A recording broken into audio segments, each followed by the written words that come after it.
మిరప సాగంటే తెలుగు రైతులకు మమకారం ఎక్కువ. అందుకే మిరపను ముద్దుగా ఎర్ర బంగారం అని పిలుచుకుంటూ ఉంటారు. మన తెలుగు రాష్ట్రాల్లో పండిన మిరపకు విశ్వ విపణిలో మంచి గిరాకీ ఉంటుంది. ఇటీవల కురిసిన అధిక వర్షాలు, వరదల వల్ల చాలా ప్రాంతాల్లో ఆరుతడి పంటలు దెబ్బతిన్నాయి. పూర్తిగా దెబ్బతిన్న ప్రాంతాల్లో ఇప్పుడు మిరపను వేసుకోవచ్చు. నిండైన ఎరుపు రంగులో ఘాటు తక్కువగా ఉండే రకాలకు ప్రపంచ మార్కెట్లో డిమాండ్ ఎక్కువ. మిరప సాగులో హైబ్రిడ్లదే రాజ్యం. ఎక్కువగా ప్రైవేట్ హైబ్రిడ్లను ఎంచుకొని రైతులు సాగు చేస్తున్నారు. అధిక పెట్టుబడితో కూడుకున్న ఈ వాణిజ్య పంట సాగులో నారు పెంపకం, నాట్ల పని పూర్తయితే సగం పని పూర్తయినట్లే. ప్రస్తుతం అంతటా మిరప నాట్లు జరుగుతున్నాయి. మిరప నాటేటప్పుడు సరైన జాగ్రత్తలు తీసుకున్నట్లయితే సాగు సాఫీగా సాగేందుకు మార్గం సుగమమైనట్టే. మిరప నాట్లు సమయంలో ఎలాంటి మెలకువలు పాటించాలో తెలియజేస్తున్నారు ఖమ్మం జిల్లా వైరా కృషి విజ్ఞాన కేంద్రం కోఆర్డినేటర్ డాక్టర్ హేమంత్ కుమార్. మిరప ప్రస్తుతం చూసుకున్నట్టయితే నాటే దశలో ఉంది. జూలైలో నార్లు పోసి ఆగస్టులో నాటుకోవటం, లేదా ఆగస్టులో నార్లు పోసి సెప్టెంబర్లో నాటేసుకోవడం అనేది ముఖ్యంగా జరుగుతూ ఉంది. మిరప నాటే పరిస్థితుల్లో కొన్ని యాజమాన్య పద్ధతులు, అదే రకంగా సస్యరక్షణ పద్ధతులు చేపట్టినట్టయితే మిరప నుంచి మంచి దిగుబడి సాధించేదానికి అవకాశం ఉంటుంది. ముఖ్యంగా ప్రస్తుతం మిరప నాటేటటువంటి రైతు సోదరులు కనుక చూసుకున్నట్టయితే భూమిని మెత్తగా దున్నుకొని పశువుల ఎరువు ఒక 10 టన్నులు, దాంతోపాటు ఒక 2 క్వింటాల నుంచి ఒక 4 క్వింటాల వరకు ఎకరానికి వేపపిండి వేసుకున్నట్టయితే చాలా వరకు మొక్కలు దృఢంగా పెరిగేదానికి అవకాశం ఉంటుంది. నేల స్వభావాన్ని బట్టి దూరం అనేది అడ్జస్ట్ చేసుకోవాలి. ఈ వరుసల మధ్య దూరం కనుక చూసుకున్నట్టయితే 60 సెంటీమీటర్లు, మొక్కల మధ్య దూరం చూసుకున్నట్టయితే 60 సెంటీమీటర్లు, లేదా ఈ వరుసల మధ్య దూరం కనుక చూసుకున్నట్టయితే 70 సెంటీమీటర్లు, లేదా మొక్కల మధ్య దూరం కనుక చూసుకున్నట్టయితే 60 సెంటీమీటర్లు పెట్టుకొని భూమి యొక్క స్వభావాన్ని బట్టి నాటుకున్నట్టయితే మొక్కల సాంద్రత బాగా ఉండి తద్వారా మంచి దిగుబడి సాధించేదానికి అవకాశం ఉంటుంది. దాంతోపాటు ముఖ్యంగా రైతు సోదరులు కనుక చూసుకున్నట్టయితే వారి దగ్గర ఉండేటటువంటి అంతర్కృషికి సంబంధించినటువంటి పరికరాలకు సంబంధించి దానికి తగ్గట్టుగా కూడా ఈ యొక్క వరుసల మధ్య దూరం, అదే రకంగా మొక్క మధ్య దూరం కనుక అడ్జస్ట్ చేసుకున్నట్టయితే తర్వాత అంతర్కృషి చేసే పరిస్థితుల్లో కనుక చూసుకున్నట్టయితే చాలా వరకు ఈ యొక్క తక్కువ ఖర్చుతోటి ఈ కలుపుని నివారించేదానికి అవకాశం ఉండడంతో పాటుగా భూమిని గుల్లబరిచేదానికి కూడా చాలా వరకు అవకాశం ఉంది. ప్రధానంగా అటవీ ప్రాంత దగ్గర ఉన్నటువంటి ప్రాంతాల్లో ఈ మిరప నాటేటువంటి పరిస్థితులు కనుక చూసుకున్నట్టయితే గత సీజన్కి సంబంధించినటువంటి ముఖ్యంగా అనుభవాల దృష్ట్యా ఎక్కడైనా వేరుపురుగు ఆశించినట్టయితే ఈ ఆఖరి దుక్కులో ఒక 10 నుంచి 12 కేజీలు కార్బోఫిరాన్ 3% గుళికలు కనుక వేసుకున్నట్టయితే చాలా వరకు ఈ యొక్క వేరుపురుగుని నిరోధించేదానికి అవకాశం ఉంటుంది. అదే రకంగా ఆ ప్రాంతంలో కనుక మనం ఎక్కడైతే మిరప నాటుతామో ఆ ప్రాంతంలో ఎండు తెగులకు సంబంధించినటువంటి శిలీంధ్ర బీజాలు ఉన్నట్టయితే దాని నివారణకు కానీ చూసుకున్నట్టయితే ముఖ్యంగా ఆఖరి దుక్కులో కానీ లేదా మొక్కలు పెట్టేటప్పుడు కానీ చూసుకున్నట్టయితే సాధారణంగా ఒక 90 కేజీలు పశువుల ఎరువు, దాంతోపాటు 10 కేజీలు వేపపిండి, దాంతోపాటు ఒక 2 కేజీలు ట్రైకోడెర్మా విరిడేని కలిపి ఒక 10 నుంచి 15 రోజుల పాటు నీడ కింద ఉంచినట్టయితే ఈ దీంట్లో శిలీంధ్రం అంతా పెరగడం వల్ల ఆ పెరిగినటువంటి శిలీంధ్రం ఏదైతే ఉందో ఈ ట్రైకోడెర్మాని మొక్కలు వేసేటప్పుడు కానీ లేదా ఆఖరి దుక్కులో కానీ చల్లుకున్నట్టయితే ఇది భూమిలో పెరిగి తద్వారా హాని చేసేటటువంటి వేరుకుళ్ళు, అదే రకంగా ఎండు తెగులకు సంబంధించినటువంటి శిలీంధ్రాన్ని నిరోధించడం ద్వారా మొక్కలు హెల్తీగా పెరిగేదానికి అవకాశం ఉంటుంది. అదే రకంగా రైతు సోదరులు గుర్తెట్టుకోవాల్సినటువంటి ముఖ్యమైనటువంటి అంశం ఏంటంటే ఎక్కడైతే మిరప నాటుతామన్నామో తమ ప్రాంతానికి తగ్గట్టు, తమ భూమికి తగ్గట్టు అచ్చును ఎంచుకొని తద్వారా మార్కర్ నడిపించినట్టయితే మార్కర్ 2 చోట్ల కలిసే దగ్గర మొక్కలు వేసుకోవడానికి అనుకూలంగా ఉంటుంది కాబట్టి దీంట్లో భాగంగా చూసుకున్నట్టయితే హైబ్రిడ్ రకాలైతే ఒక మొక్క, అదే వెరైటీస్ కనుక సాగు చేసినట్టయితే 2 మొక్కలు మనం పాదుకు పెట్టుకున్నట్టయితే చాలా వరకు మంచి దిగుబడి సాధించడానికి అవకాశం ఉంటుంది. ముఖ్యంగా మొక్కలు పెట్టేటటువంటి పరిస్థితుల్లో కానీ చూసుకున్నట్టయితే ఈ మొక్కలు గుంతలు తవ్వుకొని ఆ గుంతలో కొంచెం నీరు పోసుకొని ఈ యొక్క తల్లి వేరు ముడత పడకుండా నాటుకున్నట్టయితే ఇది యొక్క మొక్కలన్నీ కూడా ఆరోగ్యవంతంగా పెరిగి తద్వారా మంచి దిగుబడి రావడానికి చాలా వరకు అవకాశం ఉండేదానికి ఉంటుంది. నారుమడిలో కానీ చూసుకున్నట్టయితే సాధ్యమైనంత వరకు నారుకుళ్ళు తెగులు ఆశించినటువంటి మొక్కల్ని వేరు చేసి తద్వారా ప్రధాన పొలంలో నాటుకోవడం అనేది ఒక ముఖ్యమైనటువంటి అంశంగా గుర్తించాలి. ఈ నాటేటటువంటి మొక్కల్ని ఈ యొక్క మందు ద్రావణంలో కనుక ముంచి కనుక నాటుకున్నట్టయితే కొంతవరకు ఈ యొక్క తెగుళ్ళు, అదే రకంగా పురుగులు రాకుండా ఉండేదానికి అవకాశం ఉంటుంది. కాబట్టి దీనికి కనుక చూసుకున్నట్టయితే 5 మిల్లీలీటర్ల ఇమిడాక్లోప్రిడ్, దాంతోపాటు 10 గ్రాముల కార్బండైజం మందుని 10 లీటర్ల నీటిలో కలిపి ఈ ద్రావణంలో ఒక 10 నుంచి 15 నిమిషాల వరకు ఈ మొక్కలను ముంచి కనుక నాటుకున్నట్టయితే చాలా వరకు ఈ పురుగులు కానీ తెగుళ్ళు కానీ కొంతవరకు అరికట్టేదానికి అవకాశం ఉంటుంది.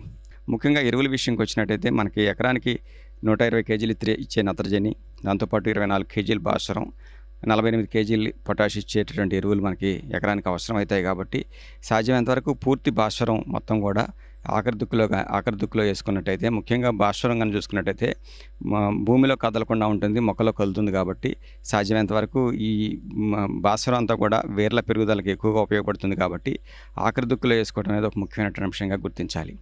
దాంతోపాటు పొటాష్ అదే రకంగా నత్రజనికి సంబంధించిన ఎరువులు కానీ చూసుకున్నట్టయితే నాటినటువంటి 30వ రోజు, అదే రకంగా 60వ రోజు, 90వ రోజు, 120 రోజులకి 4 సమభాగాలుగా చేసుకొని వేసుకున్నట్టయితే చాలా వరకు మొక్కల పెరుగుదల బాగా ఉండి తద్వారా మంచి దిగుబడి సాధించేదానికి అవకాశం ఉంటుంది. ముఖ్యంగా ఎక్కడైతే జింక్ లోపం గమనిస్తూ ఉంటామో గత సీజన్లో ఎకరానికి ఒక 20 కేజీలు జింక్ సల్ఫేటు ఆఖరి దుక్కులో కనుక వేసుకున్నట్టయితే ఈ జింక్ లోపం కూడా రాకుండా తద్వారా నాణ్యమైనటువంటి మిరప సాధించేదానికి అవకాశం ఉంటుంది.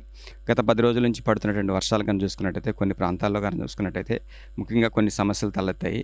సో ఈ పరిస్థితుల్లో కానీ చూసుకున్నట్టయితే ఎక్కడైతే అధిక వర్షాలు ఉన్నాయో సాధ్యమైనంత వరకు నాటినటువంటి పరిస్థితి అంటే ముఖ్యంగా కొన్ని ప్రాంతాల్లో గత 10 రోజుల నుంచి వర్షాలు పడటం వల్ల చూసుకున్నట్టయితే కొంచెం ఒక 5-10 రోజులు లేట్గా నాటుతున్నటువంటి పరిస్థితి మనం గమనిస్తూ ఉన్నాం కాబట్టి ఈ పరిస్థితుల్లో నాటిన తర్వాత కానీ చూసుకున్నట్టయితే సాధ్యమైనంత వరకు మిరప చేలల్లో నీళ్లు నిలచకుండా చూసుకోవడం అనేది ఒక ముఖ్యమైనటువంటి అంశంగా గుర్తించాలి.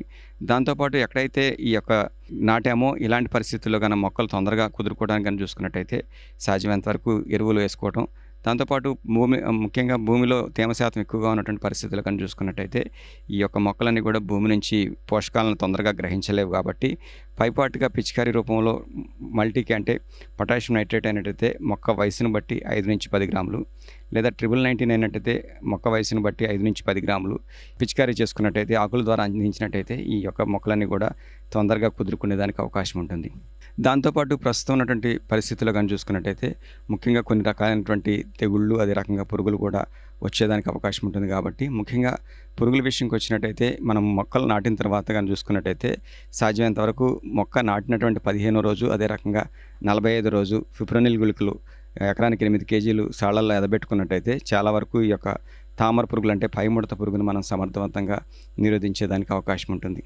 ఒకవేళ తామర పురుగు యొక్క ఉధృతి ఇంకా ఉన్నటువంటి పరిస్థితుల్లో కనుక చూసుకున్నట్టయితే ఫిప్రోనిల్ అయినట్టయితే 2 మిల్లీలీటర్లు, లేదా డైఫెన్థైరాన్ అయినట్టయితే 1.25 గ్రాములు, లేదా సయాంట్రినిప్రోల్ అయినట్టయితే 1.2 మిల్లీలీటర్లు, లేదా స్పైనోసాడ్ అయినట్టయితే 0.25 మిల్లీలీటర్లు లీటర్ నీటికి కలిపి కనుక పిచికారీ చేసుకున్నట్టయితే ఈ యొక్క పైముడతని సమర్థవంతంగా అరికట్టేదానికి అవకాశం ఉంటుంది. ఎప్పుడైతే తామర పురుగుల యొక్క ఉధృతిని మనం గమనించుకుంటూ తామర పురుగులను అరికట్టామో తలమాడు వైరస్ని కూడా చాలా వరకు నిరోధించేదానికి అవకాశం ఉంటుంది కాబట్టి ముఖ్యంగా తామర పురుగుల యొక్క ఉధృతిని గమనించుకుంటూ నివారణ చర్యలు చేపట్టాలి.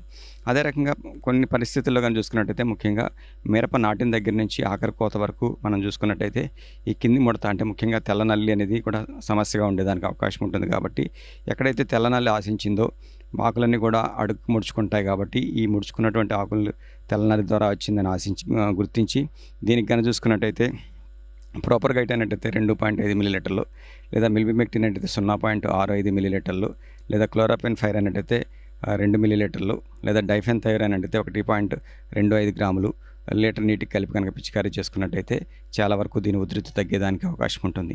సో ముఖ్యంగా ప్రస్తుతం ఉన్నటువంటి వాతావరణ పరిస్థితుల్లో కానీ చూసుకున్నట్టయితే పొగాకు లద్దె పురుగు యొక్క ఉధృతి పెరిగేదానికి అవకాశం ఉంటుంది. ఎందుకంటే సాధారణంగా అధిక వర్షాల తర్వాత పొగాకు లద్దె పురుగు యొక్క ఉధృతి పెరగడం అనేది మనం సాధారణంగా గమనిస్తూ ఉంటాం కాబట్టి ఎక్కడైనా గమనించినట్టయితే నోవెల్రాన్ అయినట్టయితే 0.75 మిల్లీలీటర్లు, లేదా ఎమామెక్టిన్ బెంజోయేట్ అయినట్టయితే 0.4 గ్రాములు, లేదా క్లోరంట్రినిప్రోల్ అయినట్టయితే 0.3 మిల్లీలీటర్లు లీటర్ నీటికి కలిపి మందులను మార్చి కనుక పిచికారీ చేసుకున్నట్టయితే చాలా వరకు దీని ఉధృతిని తగ్గించేదానికి అవకాశం ఉంటుంది.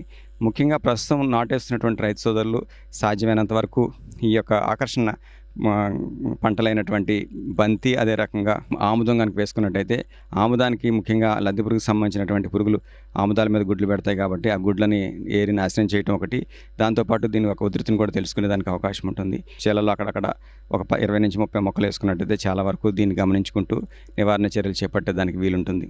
దాంతోపాటుగా కొన్ని ప్రాంతాల్లో కానీ చూసుకున్నట్టయితే ముఖ్యంగా శనగపచ్చ పురుగు కూడా ఆశించేదానికి అవకాశం ఉంటుంది కాబట్టి ఈ యొక్క శనగపచ్చ పురుగుకు సంబంధించినటువంటి ట్రాప్ క్రాప్ ఏదైతే ఉందో అక్కడక్కడ బంతి చెట్లు కనుక వేసుకున్నట్టయితే దీన్ని గుర్తించి తద్వారా నివారణ చర్యలు చేపట్టేదానికి చాలా వరకు అవకాశం ఉంది. అదే రకంగా ప్రస్తుతం ఉన్నటువంటి పరిస్థితుల్లో కానీ చూసుకున్నట్టయితే కొన్ని ప్రాంతాల్లో ముఖ్యంగా అధిక వర్షాలు పడటం వల్ల వేరుకుళ్ళు తెగులు కూడా ఆశించేదానికి అవకాశం ఉంటుంది. సో ముఖ్యంగా వేరుకుళ్ళు తెగులు ఆశించినటువంటి పరిస్థితుల్లో నివారణ కానీ చూసుకున్నట్టయితే 3 గ్రాములు కాప్రాక్సిక్లోరైడ్ లీటర్ నీటి కలిపి ఈ మొక్క మొదలను తడుపుకున్నట్టయితే చాలా వరకు దీని ఉధృతిని తగ్గించేదానికి అవకాశం ఉంటుంది. దాంతోపాటు కాండం కుళ్ళు తెగులు అనేది ప్రధాన సమస్యగా ఉంటుంది కాబట్టి ముఖ్యంగా ఆగస్టు సెప్టెంబర్ మాసాల్లో కురుస్తున్నటువంటి అధిక వర్షాల వల్ల ఈ కాండం మీద మచ్చ ఏర్పడి ఈ యొక్క మొక్కలన్నీ విరిగిపోయేదానికి అవకాశం ఉంటుంది. కాబట్టి దీని నివారణ కానీ చూసుకున్నట్టయితే థయోఫానైడ్ మిథైల్ 1.5 గ్రాములు లీటర్ నీటి కలిపి మొక్క అదే రకంగా కాండం అంతా తడిచేటట్టు పిచికారీ చేసుకున్నట్టయితే దీని యొక్క ఉధృతిని చాలా వరకు అరికట్టేదానికి అవకాశం ఉంటుంది. ముఖ్యంగా ప్రస్తుతం గాలిలో తేమ శాతం అధికంగా ఉండటం వల్ల కోయినోఫెరా కొమ్మకుళ్ళు తెగులు కూడా ఆశించేదానికి ఛాన్స్ ఉంటుంది. కాబట్టి ఇలాంటి పరిస్థితుల్లో కాప్రాక్సిక్లోరైడ్ 30 గ్రాములు, దాంతోపాటు 1 గ్రాము ప్లాంటమైసిన్ కానీ లేదా స్టెప్టోసైక్లిన్ కానీ 10 లీటర్ల నీటి కలిపి పిచికారీ చేసుకోవడం కానీ, లేదా పైరాక్లోస్ట్రోబిన్ ప్లస్ మెటీరామ్ అయినట్టయితే 3 గ్రాములు లీటర్ నీటి కలిపి కనుక పిచికారీ చేసుకున్నట్టయితే చాలా వరకు దీని ఉధృతిని నివారించేదానికి అవకాశం ఉంటుంది. ముఖ్యంగా ప్రస్తుతం నాటేటటువంటి రైతు సోదరులు ఇప్పుడు చెప్పుకున్నటువంటి కొన్ని యాజమాన్య పద్ధతులు కనుక పాటించినట్టయితే ముఖ్యంగా ప్రస్తుతం ఉన్నటువంటి పరిస్థితిని అధిగమించి మంచి దిగుబడి సాధించేదానికి ముఖ్యంగా మిరపలో చాలా అవకాశం ఉంది.